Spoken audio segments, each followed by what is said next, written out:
Ang dasal ng masama. May bisa pa ba ang pagdarasal ng mga nagpapakasamang tao? Bago ang lahat, kapatid, maitanong ko nga, nagdarasal ba tayo ng sa ikapapahamak ng ating kapwa? Silang para sa atin ay mga masasamang tao? Lalo na't kung ikaw ay naniniwala sa impyerno, ipinagdarasal mo ba na mapunta roon ang sa iyong palagay ay mga masasamang tao? Hindi nga ba't ginawa pang biro ng iba na sa kanilang kaarawan ay birthday wish nila na mamatay na sana ang mga magnanakaw ng kaba ng bayan? At kung nagkataon na mayroon ngang taong namatay na para sa kanya ay magnanakaw nga, hindi ba't nagsasabi rin sila ng "Thank you, Lord"? Ginagawa ngang biro at katatawanan ang ganitong mga pangyayari. Pero wag ka, sa iba ay totoong natutuwa sila na may namatay nga. Hustisya raw ito para sa mga inapi, nilapastangan at pinagdakawan, habang pasakit rin sa kalooban nilang mga naiwan at namatayan, may kasalanan man o wala. Alam ba natin na kasamaan rin ang kahit mag-isip ng gayon sa kapwa? Sapagkat sa ganitong gawain at asal ay pagpapakilala na rin natin sa iba ng sa ating sarili na tayo ay hindi tunay na nakakikilala sa Diyos, na ang Diyos ay mabuti at mapagpatawad, nagmamahal sa lahat, sapagkat hindi nagtatangi ng tao. Sa ganitong panalangin natin, ay parang kinakasangkapan pa natin ang kabutihan ng Diyos at ginagawa pa siyang mabagsik at mapaghiganti.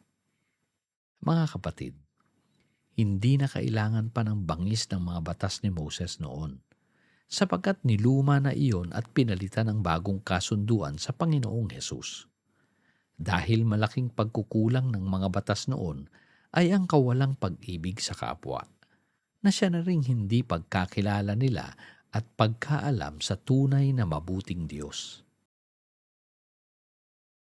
Ang kamatayan nga at mga kapighatiang tinatanggap ng tao noon at magpasa hanggang ngayon, matapos na mailatag ang bagong kasunduan ng Diyos, ay dulot na rin ng sariling kagagawa ng tao.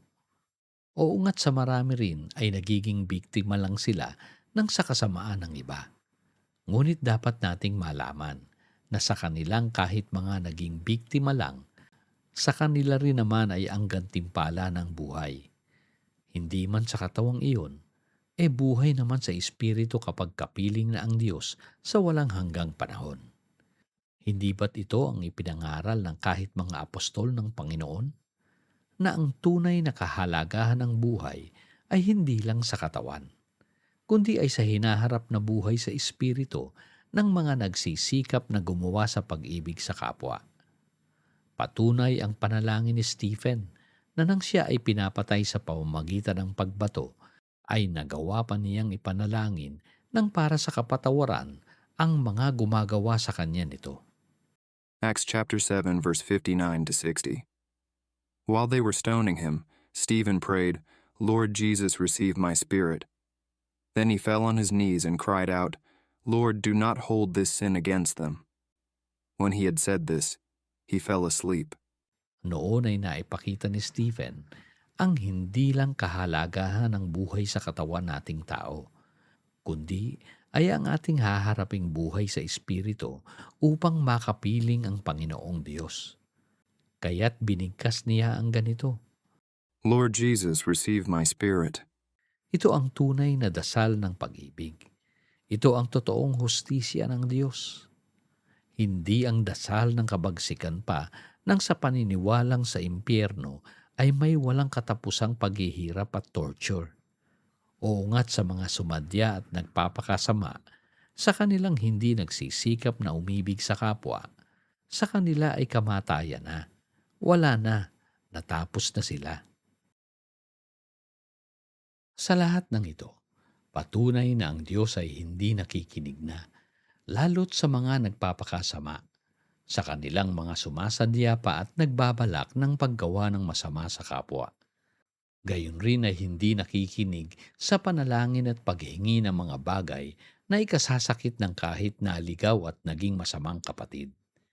Papaanong siya kasi na nag-alay pa ng dugo at buhay upang mabigyan ng pagkakataon ng bawat isa na makapiling ang Diyos sa pamamagitan nga ng kaloob na grace ang kapanganakang muli sa Espiritu, siya pa rin ba ang papatay at maghihiwalay sa kanyang mga sinagip na? Oo nga't noong una ay pinakikinggan ng Diyos ang kahilingan ng kanyang mga lingkod na ipagtanggol sila at malipon ang mga kumakalaban sa Diyos.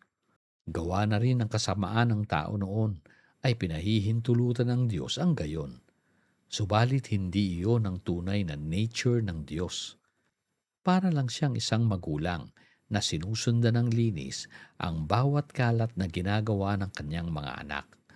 Hanggang sa pagdating ng panahon na sila ay matuto at makaalam sa tunay na mabuti at likas na mapagmahal na Diyos bilang Ama.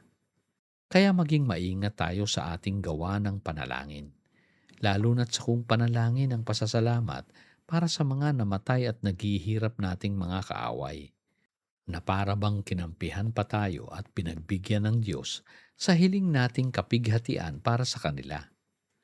Gayon rin kung kahit pa naging mabuti tayo sa kapwa, walang kinalaman pa rin ng Diyos sa ating panalangin na halimbawa ay manalo ang paborito nating basketball team.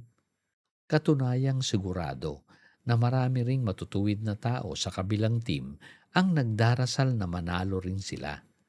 Hindi nga ba't natalo rin sila Steph Curry na Christian pa nga?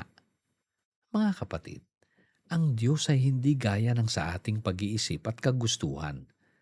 Tayo ay nalilinlang at napaniniwala ng sa mga bagay na sa atin ay mas mukhang maganda at mahalaga. Samantalang ang ating Diyos ay hindi nagtatangi ng tao. Hindi na pumipili ng kinakampihan pa. Sapagkat sa pamamagitan ng lahat ng kanyang pinagtagumpayan na, naipagkaloob na niya sa lahat ang paraan at kakayanang gumawa sa pag-ibig, na siyang totoong pag-ibig rin sa Diyos. Hindi na ang pinagpipitaga ng relihiyon at pagkakampi-kampi ng paniniwalang sa Diyos.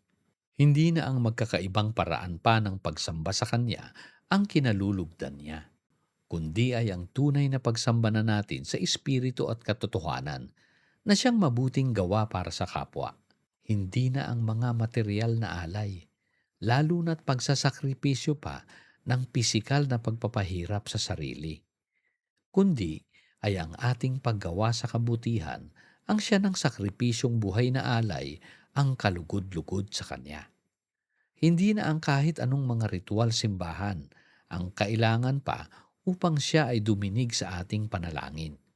Hindi sa paramihan at palakihan ng simbahan siya ay sumasang-ayon, sapagkat ang panalangin na lang ng wastong pasasalamat mula sa ating mga nagsisikap na sumunod sa Kanya. Ang utos niyang paggawa ng mabuti sa kapwa ang kinaluluguran niyang totoo. Kadalasan nga ay panalangin nating tao ang paghingi ng kagalingan mula sa ating mga nararanasang sakit, mga sakit ng ating mga mahal sa buhay at kaibigan. Sa mga gumaling nga ay isang miracle para sa kanila ang tugon ng Diyos, habang sa mga hindi gumaling ay nag-akala ang iba na tila ba tinalikuran na sila ng Diyos. Kapatid, ito ang katotohanan ng buhay sa katawan. Hindi maikakaila nating lahat, na sa ating lahat ay tayo lang sa ating sarili ang nakababatid na totoo sa kung anumang ating ginawa sa buhay na kaloob ng Diyos. Masama man o mabuti ay tayo lang at ang ating konsensya ang nakababatid ng lahat. Hindi na ang Diyos ay nagpaparusa pa, kundi ay tayo na sa ating mga sariling kagagawan ang lumilikha ng sa atin ring kahihinatnan sa buhay na ito. Naaalingaw-ngaw rin hanggang sa katapusan o kahit sa pagpapatuloy ng buhay kapiling ang Diyos. Kapatid, ang ating pamumuhay sa harapan ng Diyos ay ang atin na ring panalangin sa Kanya, sapagkat kung anong ating itinanim ay atin ring inaani. Wala nang mas mabuti pang panalangin sa panalangin ng pasasalamat nang sa tinanggap nating kabutihang pagpapala na nagmula rin sa bunga ng ating ginawang pagsunod sa Kanya. Kaysa panalangin ng pagsisisi dahil sa ginawang pagsadya natin ng gawang masama sa kapwa. Anong silbi nitong panalangin para sa pagsisisi kung atin pa ring sinasadya na hindi magbago? Kung sa bawat panalangin man ng pagsisisi natin, kahit pa may kasamang luha at pagluhod, kung naihanda na ng pagkakataon ang aanihing bunga ng sumpa sa ginawa nating kabugtutan, wala nang makapipigil pang panalangin. Halimbawa, kung naging kasangkapan tayo sa pagsira ng kalikasan para sa ating pakinabang, maisisisi ba natin sa iba kung magkasakit tayo at ang mga mahal natin sa buhay, gayong kabahagi rin tayo sa pagpaparumi ng hanging nilalanghap natin? Paanong humihingi tayo sa Diyos ng kapayapaan ng bayan kung tayo rin ay abala sa pagpaplano ng pakikipag-away?